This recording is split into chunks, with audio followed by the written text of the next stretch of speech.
3 months before Christmas, Jake Reiner warned his parents that something irreversible was coming. They didn't listen. And now, the people he was trying to protect are gone inside the very home that was supposed to keep them safe.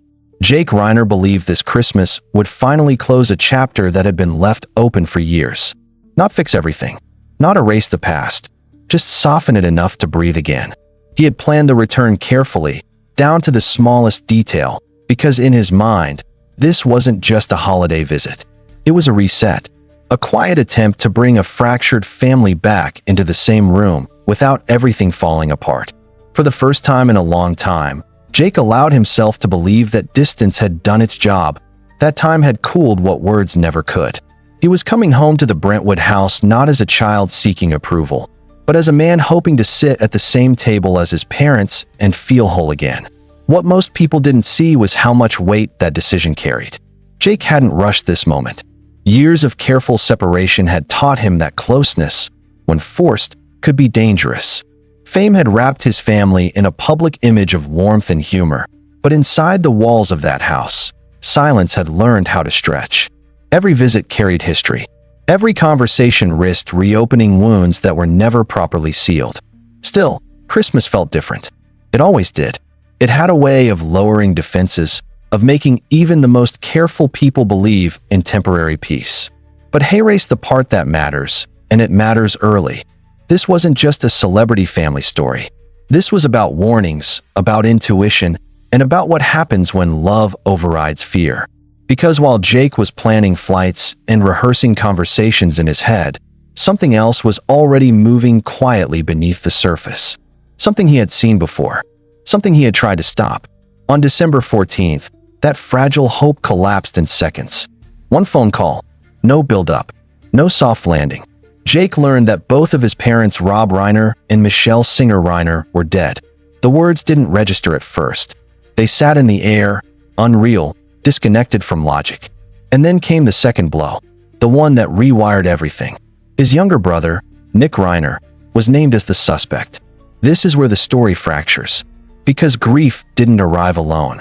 It collided with something darker: recognition. Jake wasn't just shocked. He was frozen by a thought he had buried for months. This is what I was afraid of. In the hours that followed, Jake didn't scream. He didn't collapse. He went quiet.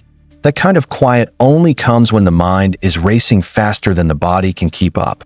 Christmas disappeared instantly. Not postponed. Erased. The house he was returning to no longer existed in the way it once had. And the brother he had spent a lifetime protecting was now at the center of something unthinkable. 3 days later, while Los Angeles moved through its routines, Jake sat under studio lights at KCBS. This wasn't planned. This wasn't performative. His body told the story before his words ever did. He looked thinner, worn, like someone who hadn't slept since the call came in. His shoulders stayed rigid, as if relaxing even slightly might cause everything to collapse. When he spoke, his voice didn't project. It pressed forward, careful and strained. "I've sat here through many long nights," he said, pausing, but never one like tonight. He didn't offer a clean timeline. He couldn't. The story came in fragments, memories colliding with shock, past and present bleeding together. And then he said the sentence that stopped people cold. "I warned my parents beforehand." That wasn't an accusation. It was an admission. A truth he had carried quietly, now too heavy to hold alone. Jake explained that months earlier, he had seen something forming. Patterns he recognized. Signals that didn't feel abstract anymore. He wasn't predicting tragedy. He was afraid of it. And fear, when ignored, doesn't disappear. It waits. This was the moment viewers realized this story wasn't about a single night. It was about years. About family dynamics no one sees until it's too late. And about the most painful position of all, being the person who speaks up and lives with the outcome when no one listens. And this was only the beginning. To understand why Jake Reiner's warning carried so much weight, you have to go back long before the phone call, long before December, to a childhood shaped not by chaos, but by accommodation. Jake was born into a family that looked effortless from the outside. A famous last name, creative energy, laughter that carried through rooms filled with film history. But inside that world, roles were assigned early, and Jake learned his without ever being told. As the eldest child, He became the adjuster, the one who stepped aside, the one who learned how to read the room before speaking. His younger brother Nick wasn't treated as difficult, he was treated as fragile, smaller, more sensitive, someone who needed extra space, extra patience, extra protection. And so Jake gave things up quietly. Toys, attention, explanations. When something went wrong, the unspoken rule was simple: keep things calm. Don't escalate. Don't make it harder. What began as empathy slowly turned into erasure. Jake learned that love, in this family, often meant disappearing just enough so someone else could breathe. When Nick lost his temper, everything paused until it passed. When Nick struggled, the room tilted toward him instinctively. Jake adapted without protest. "I'm fine" became a reflex, not a response. Over time, it stopped being something he said and became something he lived. Rob Reiner and Michelle Singer Reiner weren't negligent parents. They were devoted. But devotion, when mixed with fear, can blur judgment. They loved Nick with the intensity of parents who believed one wrong move might cost them their child. Every outburst was softened. Every relapse was met with hope. Every warning was weighed against the belief that compassion could still fix everything. Jake watched this pattern repeat itself for years. School transitions, treatment programs, promises made at dinner tables, and broken quietly months later. Each cycle chipped away at something unseen. He remembers Nick sitting across from him, hands shaking, voice low. "He'll be okay this time," Nick would say. And their parents wanted to believe it so badly that belief became a shield against fear, against doubt, against Jake's growing concern. He erased the contradiction that haunted him. The more his parents protected Nick, the more invisible Jake felt. Not unloved, just unheard. He understood their intentions. He respected them. But he also saw what they couldn't or wouldn't fully confront. The warning signs didn't arrive loudly. They crept in. Sudden disappearances, explosive moods, a tension in the house that never fully lifted. By his teenage years, Jake had already learned something most people don't realize until much later, that peace maintained through silence isn't peace at all. It's delay. He carried responsibility without authority, concern without permission. And over time, that imbalance hardened into instinct. Observe. Adapt. Don't interfere unless absolutely necessary. Baseball became his refuge. Time with his father at Dodger Stadium offered moments of stillness, shared rituals that didn't require explanation. Those afternoons mattered. But even there, the shadow lingered. Nick's struggles hovered over every normal moment, a reminder that stability was conditional. As the years passed, the house changed. Conversations shortened. Laughter came less easily. Michelle lived in a state of quiet vigilance, always waiting for the next call, the next disruption. Rob tried to keep things light, but the weight showed in his posture, in the way worry settled into his face. Jake noticed everything. He always had. And slowly, a realization took shape: this family wasn't living forward anymore. They were surviving in increments. One day at a time. One crisis at a time. Love was abundant, but boundaries were not. That's why, when Jake eventually spoke up months before the tragedy, it wasn't sudden. It wasn't emotional. It was the result of years of watching patterns repeat without resolution. His warning didn't come from resentment. It came from recognition. And that recognition would soon become impossible to escape. That if everybody cleared the floor and they let him go, because it was like genius. Yeah. And one time at a party, he goes and everybody's hysterical laughing. He finishes, and then he can't stay at the party. He has to leave because he's done. By the time Jake Reiner finally spoke up, he wasn't reacting to a single incident. He was responding to a pattern that had stretched across decades. The warning he gave his parents didn't come during an argument or a moment of anger. It came quietly, carefully. The way someone speaks when they're afraid that even raising their voice might make things worse. 3 months before Christmas, Jake reached out to Rob and Michelle with a request that felt almost impossible to say out loud. Nick had been talking about coming home again. Another restart. Another chance. For Rob and Michelle, it sounded like hope. For Jake, it sounded like a familiar tightening in his chest. He told them he was scared. Not frustrated. Not judgmental. Scared. He reminded them of the years they had already lived through, the volatility, the sudden disappearances, the emotional swings that left everyone exhausted. He spoke about boundaries, about safety, about slowing things down instead of opening the door fully and hoping love would do the rest. "Please be careful," he urged. "Please don't rush this." This is the part people often misunderstand. Jake wasn't trying to control his brother. He wasn't asking for punishment. He was asking for distance, structure, time, the kind of space that protects everyone involved, including Nick himself. In Jake's mind, allowing history to repeat unchecked felt reckless, not compassionate. But Rob and Michelle heard the warning through the lens of parenthood. They had spent years believing that patience could still lead to stability, that giving their son a place to land might help him stand again. Rob responded calmly, the way he always had. "Nick is family," he said. "He's trying. We can't turn our backs on him now." Michelle echoed that hope. She promised supervision. She promised awareness. She promised they would handle it differently this time. Jake listened. He always did. But something in him didn't settle. It never had. After that conversation, Jake pulled back. Not out of anger, but out of self-preservation. He knew he had said everything he could without crossing into ultimatums. The warning was out there now, hanging between them. What came next was no longer in his control. When the call came on December 14th, that warning rushed back all at once. It didn't feel like hindsight. It felt like confirmation. His parents were gone. The house was no longer a home.